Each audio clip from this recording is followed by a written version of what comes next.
That fan is loud, but it delivers relief on this hot, hot day during egg inspection at Double M Dairy in Franklin County. Dealing with the heat, just part of farm life. We have dairy and we have pigs and chickens. Thad Montgomery owns Double M. He raises a variety of crops and livestock. He says his fields can handle the heat for a while, as long as there's rain in the forecast. Well, as long as we keep getting some showers of rain, it's not that bad because the ambient temperature of the plants stays down and it continues to grow.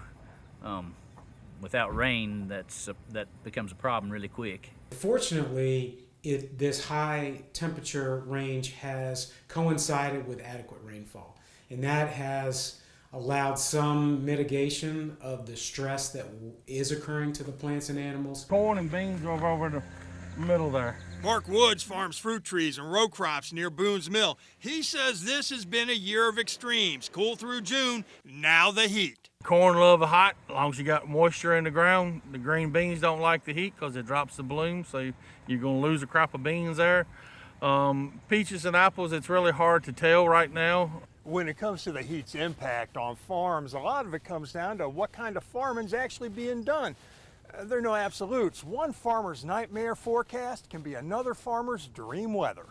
If you look, these outside grapes are starting to take on a golden hue. Grapes do well in hot, dry conditions. Thomas Van Diver of Ramulus Ridge Vineyards in Moneta says the heat now can be good for making wine later. So over time, the plants will start to get dehydrated at a very limited level, right? We don't want them to turn to raisins. I don't want to harvest raisins. But if you can harvest grapes that are ever so slightly dehydrated, the sugars actually get concentrated. But what about animals? Livestock and poultry get stressed in the heat.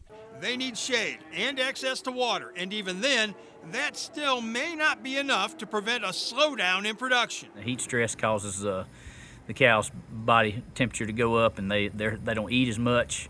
They do drink a lot, but they don't eat as much, so they don't have as much nutrition, so they don't have get quite the production that you would expect in cooler temperatures. 762. The heat's something farmers say they just factor in when it comes to their operations, that dealing with changing conditions and unpredictability is about the only thing predictable when it comes to farm life. Do you ever feel like you got to be part magician, part fortune teller?